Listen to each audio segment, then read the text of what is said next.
The Story of an Hour by KateChopin. KateChopin, she is considered as one of the pioneers of American feminism. It is after the death of her husband that she turned to writing. She has written two novels. The first one, At Fault. At Fault is her first novel. The second novel is The Awakening. The Awakening is her second novel. Besides the two novels, Chopin wrote about 100 short stories and some essays. You can say that she led an unconventional life. An unconventional lifestyle was followed by her.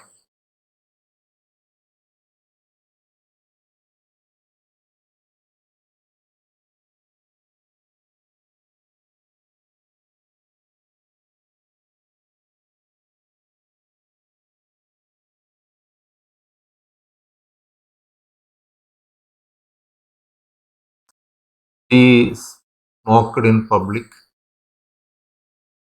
She took open bath on the beaches.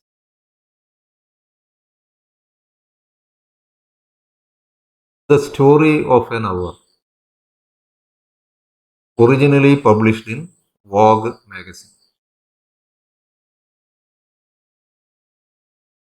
When it was published originally, it had the title The Dream of an Hour. Its original title was The Dream of an Hour. Later, she changed the title to The Story of an Hour.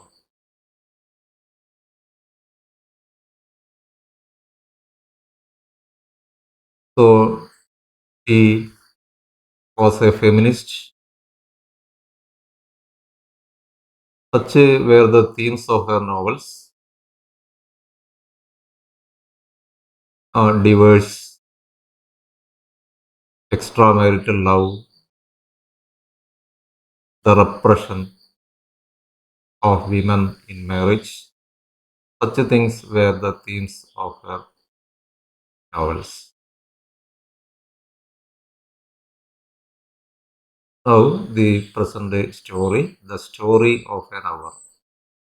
The Story of an Hour.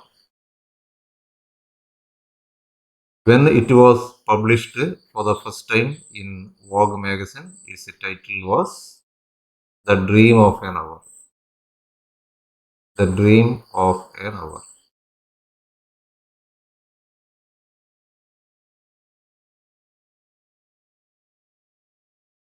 This is a short story. A short story.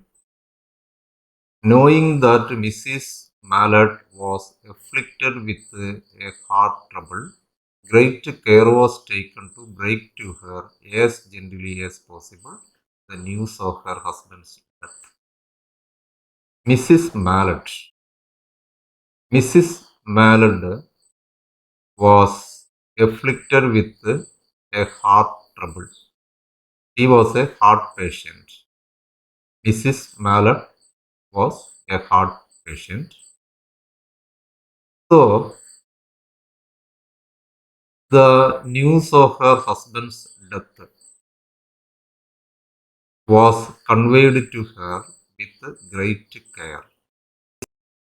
As she is a heart patient, it was with great care that she was told about the about her husband's death. It was her sister Josephine who told her. It was her sister Josephine. Josephine is her sister. It is Josephine who told her about her husband's death. In broken sentences. In broken sentences, he conveyed his news. Veiled hints that revealed in half concealed. It was not told in detail, but veiled hints revealed in half concealing, half hiding. So the news was not conveyed all on a sudden, but great care was taken. So she broke the news to her in broken sentences with hints. Her husband's friend Richards was there. Richards. Richards is the name of her husband's friend. Richards. Her husband's friend Richards was too, there too near her. It was he who had been in the newspaper office when intelligence of the railroad disaster. It is supposed that he died in a railroad accident, a railway accident. It was her husband's friend who went to the newspaper office to confirm the news. When intelligence of the railroad disaster, intelligence means news. The news of the railroad tragedy was received with Brunley Mallard's name leading the list of killed. In the list of those who are killed, in the list of those who were killed, Mr. Brunley Mallard's name comes on top. With Brunley Mallard's name leading the list of killed. He had only taken the time to assure himself of his truth. Then he confirmed the news. He confirmed the truth of the news by a second telegram and had hastened to forestall any less careful. Forestall means prevent. Prevent. Hasten means go in a hurry. Then he hastened to her house, went to her house in a hurry to prevent anyone from passing the news to Mrs. Mallet because she is a heart patient. Great care is needed to help her to convey this news.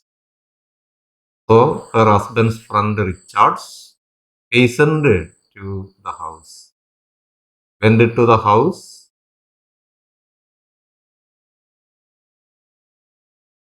to forestall any less careful, to prevent any less careful person conveying the message. She did not hear the story as many women have heard the same, with a paralyzed inability to accept its significance.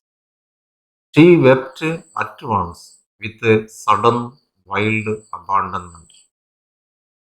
Thus the news is conveyed to her. She was told about the death of her husband in the railroad accident. Her reaction, she wept at once. She cried with a sudden wild abandonment in her sister's arms.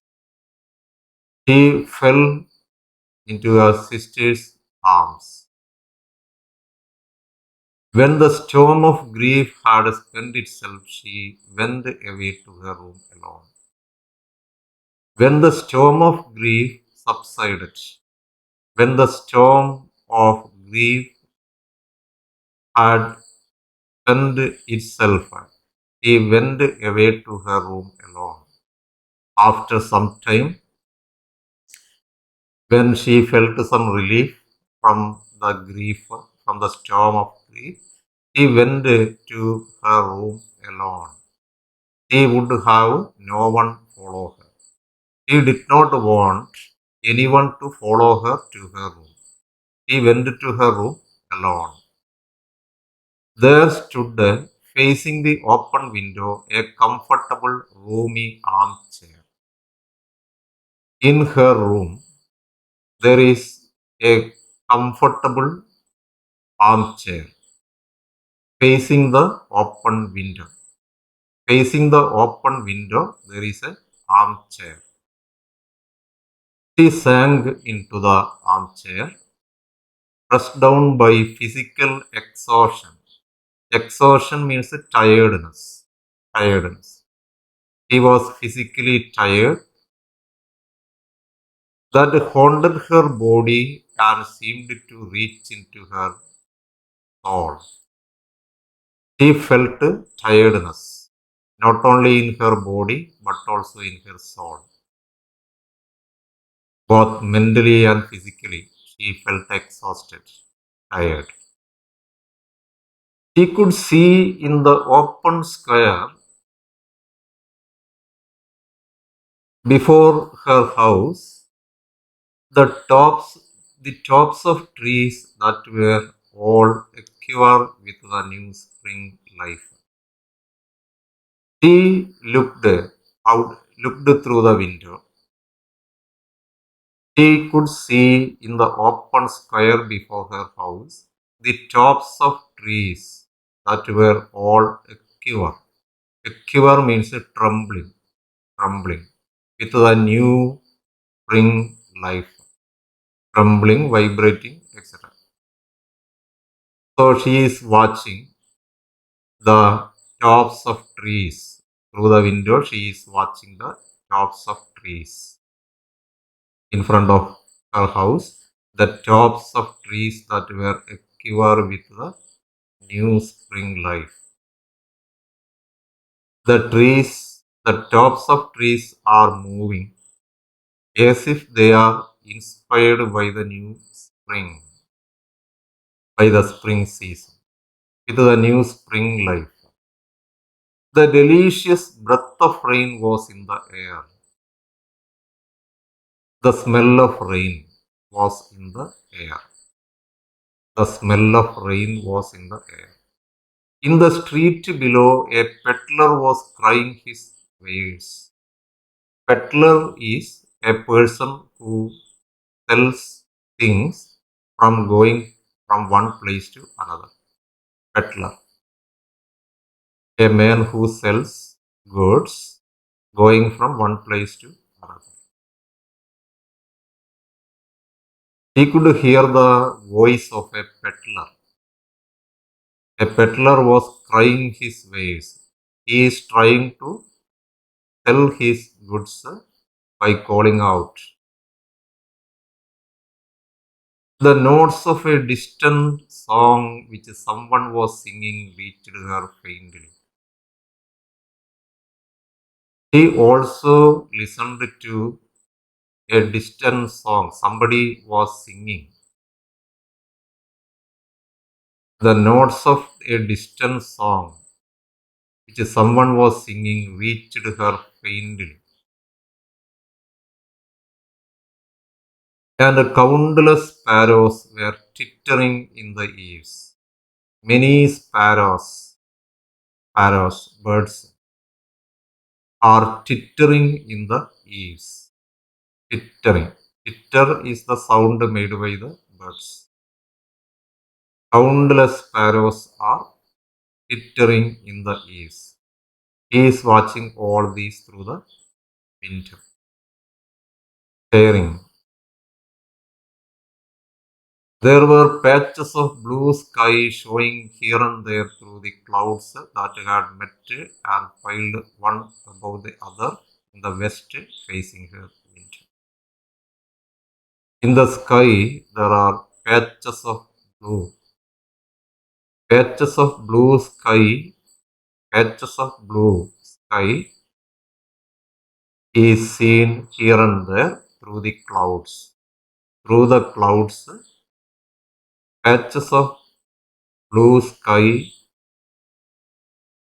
can be seen that had met and piled one above the other in the west facing her window.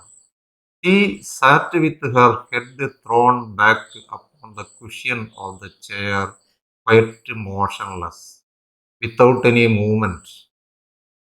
She is leaning in her armchair with her head thrown back upon the cushion, except when a sob came up into her throat.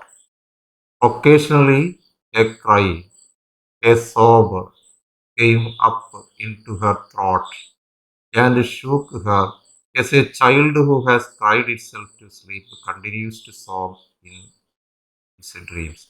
Just like a child who cried, who cried for a long time, continues to sob, continues to cry in its dreams.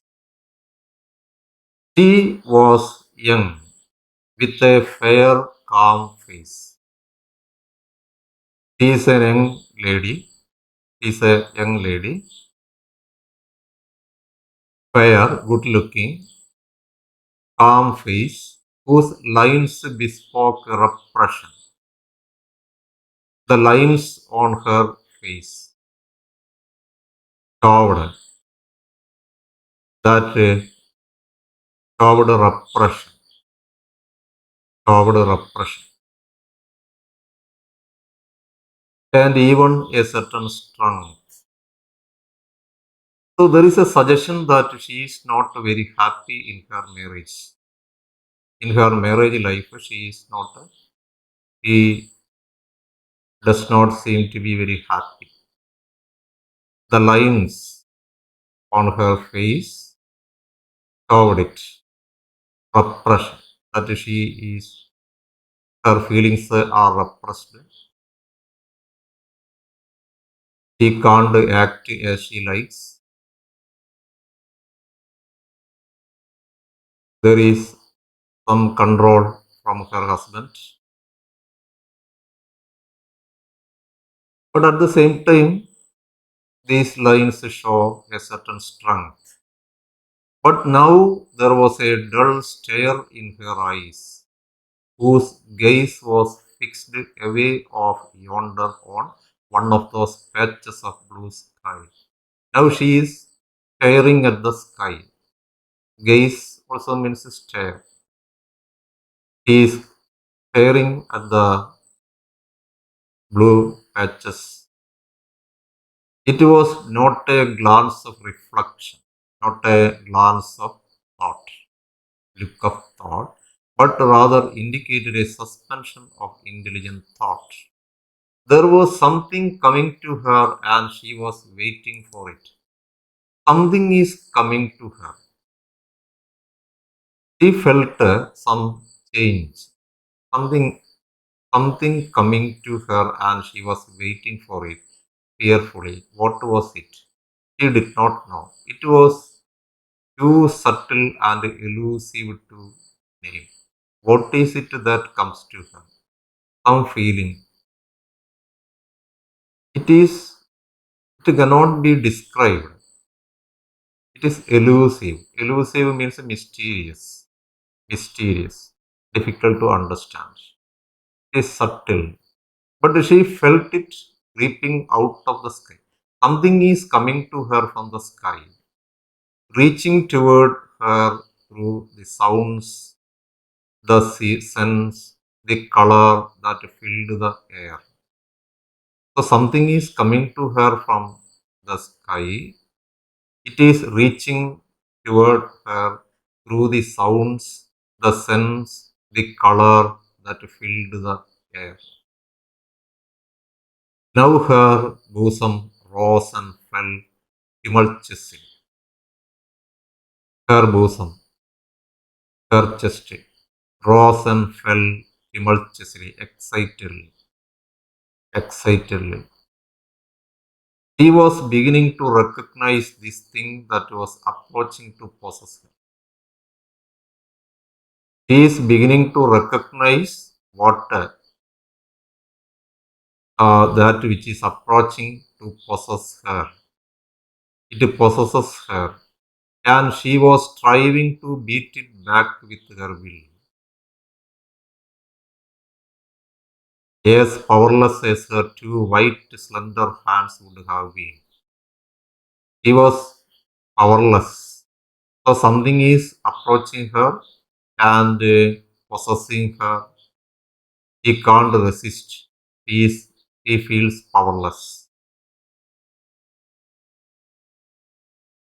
When she abandoned herself a little, whispered word escaped her slightly parted lips.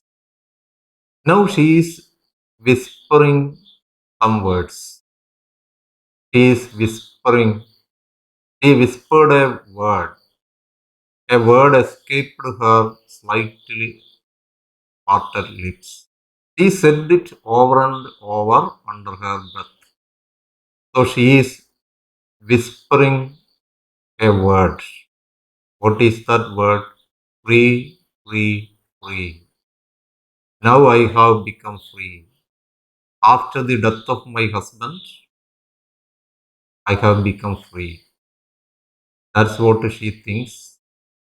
The word free is coming through her parted lips.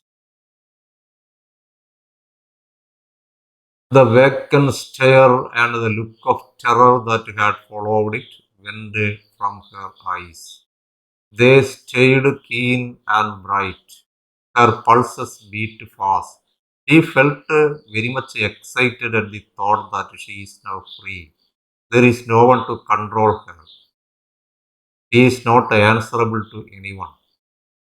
In the marriage, so there is a hint that she was not very happy in the marriage. She has to suppress her feelings. He has to make a lot of sacrifice. In marriage, it is the woman who always makes sacrifices, who suffers much. So she thinks now she is free. Now she can enjoy life. Now there is no need to live for others. Now she can live for herself. They stayed. Her pulses beat fast, and the coursing blood, flowing blood, warmed and relaxed every inch of her body. She feels it in every inch of her body. She did not stop to ask if it were or were not a monstrous joy. It is a monstrous joy.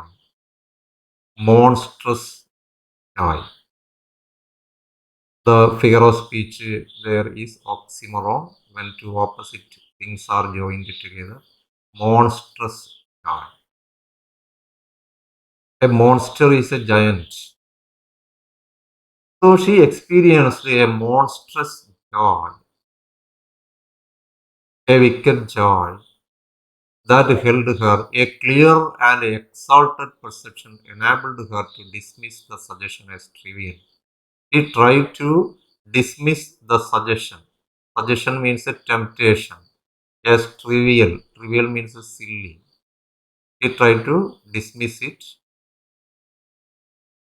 uh, dismiss the temptation as trivial.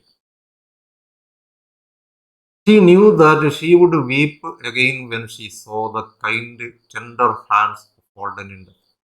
She felt that she would weep once again. She would cry once again when she sees the dead body of her husband. Then, seeing his body, she will weep again. The face that had never looked save with love. Save means accept. Her husband always looked at her with love. Fixed and grey and dead, but he saw beyond that bitter moment a long procession of years. Now she can imagine a long procession of years to come. The years to come, the future belongs to her, she feels. She knows that the future belongs to her. She can live for herself. She can enjoy life. Till this time, she was trying to suppress her feelings. Now she can enjoy a long procession of years to come that would belong to her absolutely. She need not make any sacrifice.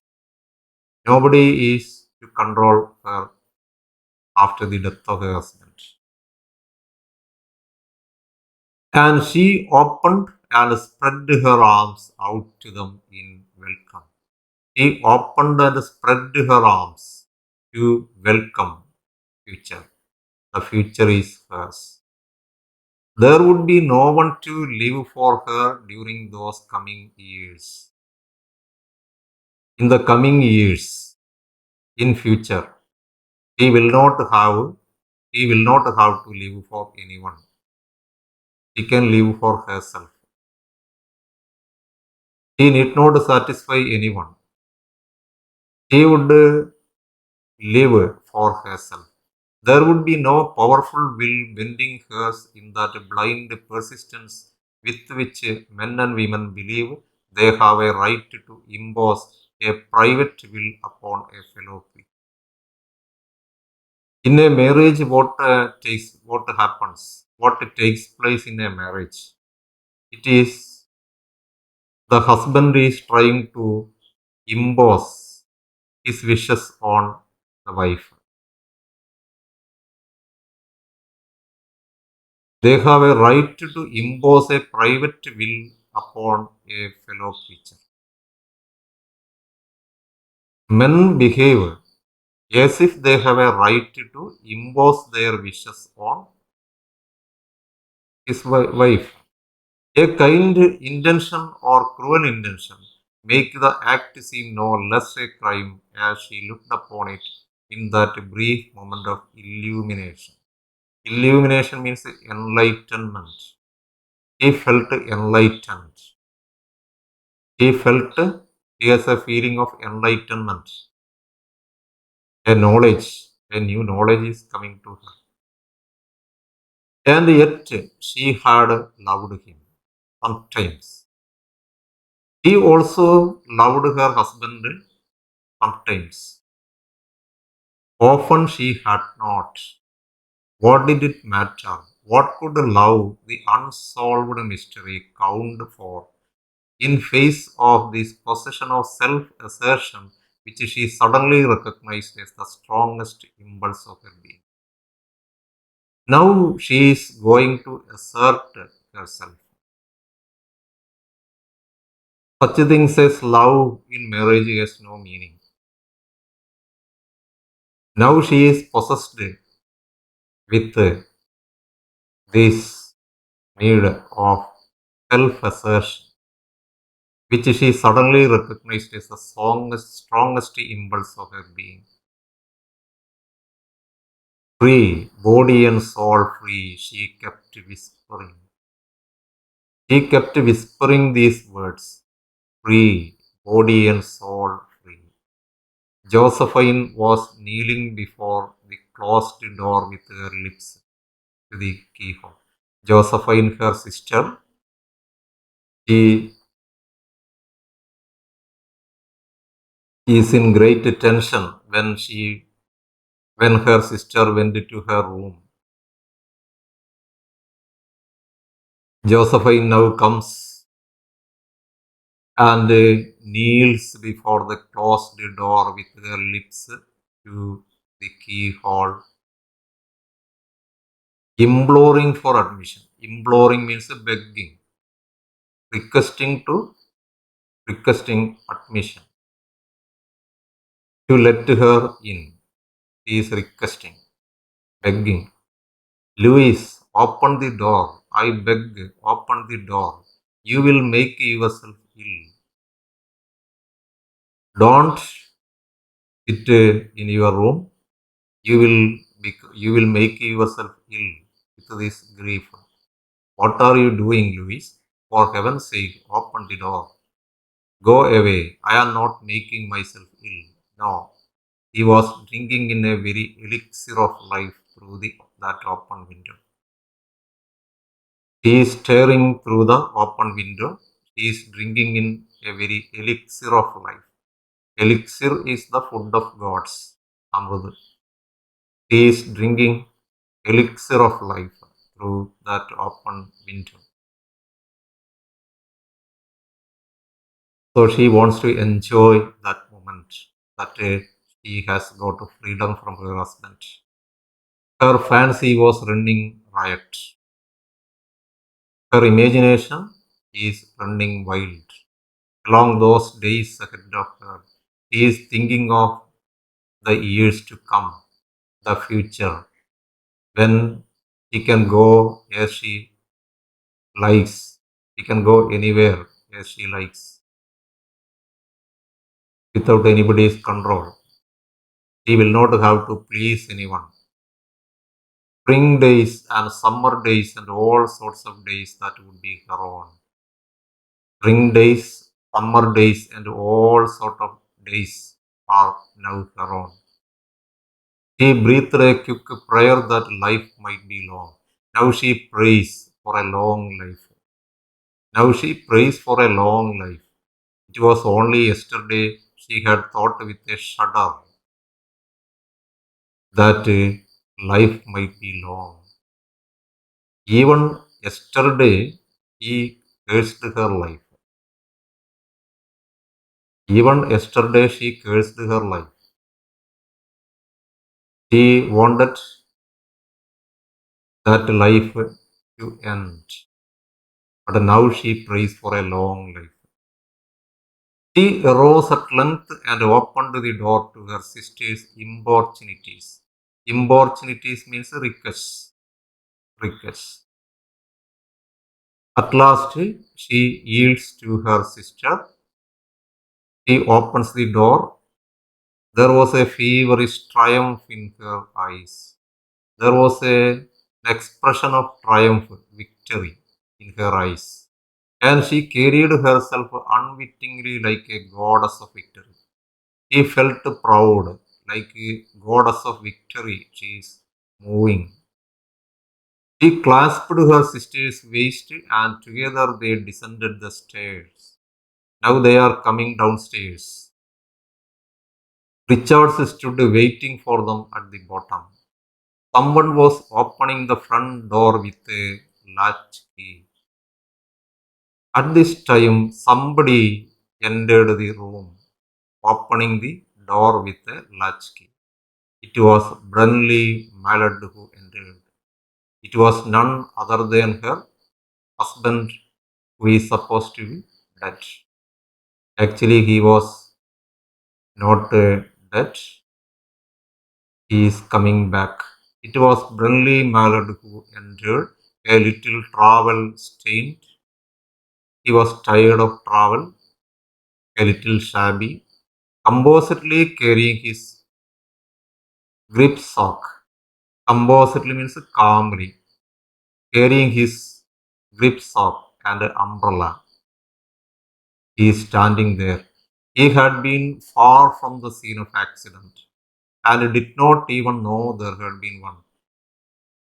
He was not aware of this. He didn't hear about the accident. He was away from the scene of accident. Did not even know there had been an accident. He stood amazed. He stood surprised. He was not aware what is happening in the house. He stood surprised at Josephine's piercing cry. Josephine utters a piercing cry, seeing him. He is surprised at Richard's quick motion to screen him from the view of his wife. Richard sees front in quick motion. In a quick movement, he tried to screen him, hide him from the view of his wife. So Richard felt that it will not be good to good for Mrs. Mallard to see her husband now, as she is a heart patient. But Richard was too late. When the doctors came, they said he had died of heart disease. He fell dead. Mrs. Mallard dies, dies of heart disease.